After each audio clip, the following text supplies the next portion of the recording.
sebelum diposting dan sebagainya tadi. Kemudian ada di 11.000 TPS. Ini dinamis, Prof. Jadi setiap hari berubah. Jadi seperti saya sampaikan tadi, tanggal 22 itu ada problem di sekitar 12 ribuan TPS, kemudian naik lagi sampai yang terakhir itu puncaknya 125 ribu, kalau nggak salah Pak Ketua pernah bilang ya di media. Kemudian sudah itu turun lagi gitu ya, karena memang begitu data banyak masuk, terutama yang dari daerah, terutama ya kalau data dari Jakarta kemungkinan karena kameranya bagus, kemudian HP-nya itu nggak menggunakan Nokia 3310 zaman dulu begitu ya, sehingga hasilnya lebih bagus gitu. Tapi kalau di daerah-daerah ini yang mungkin kurang bisa di reliability-nya kurang. Nah, Prof. Arief ini menarik. Jadi Prof, banyak lembaga termasuk KPU ini tidak melakukan transformasi digital dulu sebelum melakukan digitalisasi. Digitalisasi itu bicara tentang teknologi, Sirekap, OCR dan sebagainya. Tapi transformasi digital itu sebenarnya pada mindset. Bagaimana kita punya mindset digital, artinya apa? Memanfaatkan teknologi digital itu secara tepat dan benar. Nah ini dulu pernah waktu saya diundang KPU di Bali, tahun berapa itu? April tahun 2023 kalau nggak salah, masih KPU yang lama lah. Itu saya sampaikan, sebetulnya perlahan dilakukan adalah transformasi digital dulu. Kenapa? Karena nanti kalau kita ujuk-ujuk digitalisasi sama dengan kita nggak ngerti apa-apa, langsung beli HP yang canggih, tapi cuma dipakai untuk telepon sama WhatsApp. Gitu. Itu yang terjadi pada manusia banyak begitu kan, karena mindsetnya belum, padahal di situ ada dipakai bisa untuk cari informasi, bisa dipakai untuk membuat jadwal dan yang lain-lain, banyak fasilitasnya. Tapi karena mindset kita belum digital ya, kita pakai HP yang canggih hanya sekedar untuk WA sama telepon gitu. Nah ya, ini Prof, jadi transformasi digital dulu yang harus dilakukan.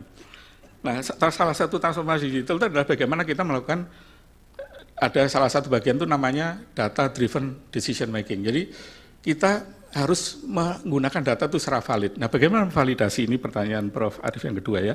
Sebetulnya nggak susah menurut saya, meskipun skala Indonesia. Kita mulai kalau berjenjang itu dari bawah ke atas, validasi dari atas ke bawah saja.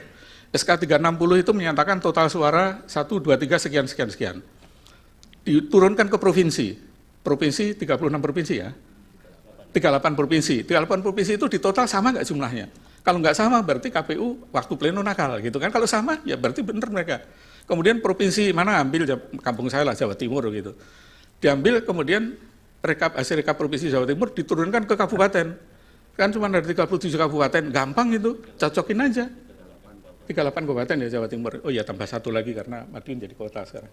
Jadi 38 kabupaten kota. Jadi gampang itu jumlahnya Prof. Kalau kita jumlah 38 cocok ya berarti sudah nggak ada masalah di Jawa Timur. Turun lagi misalnya dicurigai mana di kampung saya di Madiun ada masalah di situ. Turunkan lagi di kecamatan begitu. Jadi itu bisa dilakukan satu hari juga selesai kalau mau gitu, kalau niat gitu ya. Jadi dibalik arahnya dari atas ke bawah. Kemudian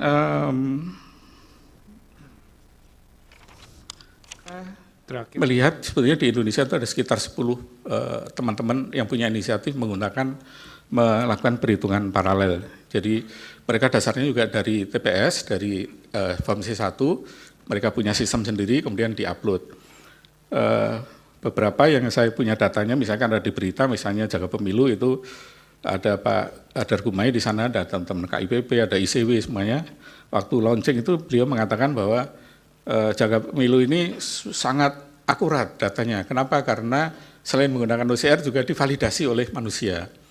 Nah, tapi ketika kita lihat hasilnya tadi, ternyata ya nggak beda jauh dengan Sirekap setelah diselesaikan di perhitungan manual. Nah, dengan demikian menurut saya sebetulnya apa yang ada di Sirekap ya sama dengan yang di perhitungan paralel yang lain. Yang kedua sama dengan perhitungan manual juga.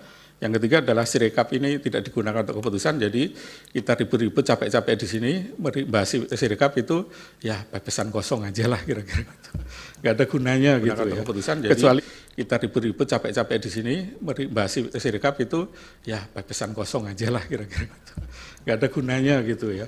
Kecuali mau bikin ya mau nyalain orang kan bisa aja, kalau memang mau nyalain orang apa aja bisa disalahin. Tapi pada hasil itu ya kita buktikan tadi bahwa baik hitung cepat, hitung paralel dan sebagainya menunjukkan hasil yang sangat-sangat mirip dengan error rate di bawah 1%. Terima kasih ahli. Demikian. Jadi ini penting kita gelar untuk menjawab dalil dari kedua pemohon. Majelis. Ya. Cukup ya? Saya Izin ya mulia. di slide-nya ahli tadi coba dilihat, itu tidak comparable. Slide berapa? KPU coba dilihat. Coba Slide dilihat. KPU itu sudah 88%, jaga pemilu cuma 50%. Coba lihat. Coba lihat. Bagaimana Slide kemudian berapa? ahli bisa membandingkan itu sudah comparable? Keahlian apa yang bisa menyatakan kayak gitu? Coba aja. Coba dibuka ininya. Iya, saya jawab aja, saya tahu. No, kita Iya. buka dulu Pak, Iya. jangan sok tahu Pak. Kita buka Bukan, dulu saya ininya Pak, tahu supaya karena Pak Bambang, betul sabar. nggak? Yang buat slide Ya, saya. betul. Dalinya dari pernyataan sini. saya ini. Ke sini semua. Silahkan, coba dibuka. Slide-nya ahli tadi.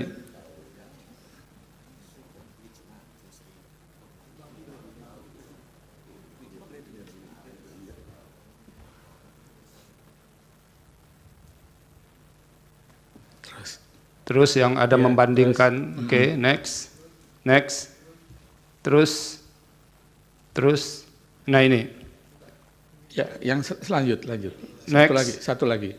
Ya. oke, Ini terus, nah ini, Ya, yang lanjut.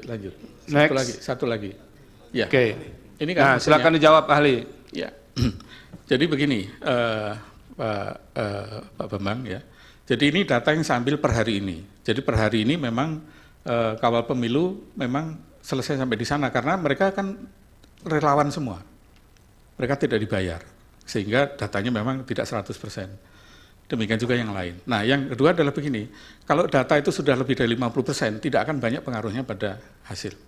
Itu. Jadi statistik aja menunjukkan sampel dari kita cukup ya, teman-teman dalam lembaga survei tahu kan ya, kita cukup pakai sampel 2.200 saja sudah errornya sudah di atas di bawah 22% misalnya. Yang Nah, saya jadi- ingin katakan, Majelis.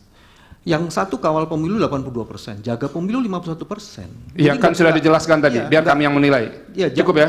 Jangan comparable terus kemudian seolah-olah 100%, itu juga tidak fair ahli. Cukup. Oke.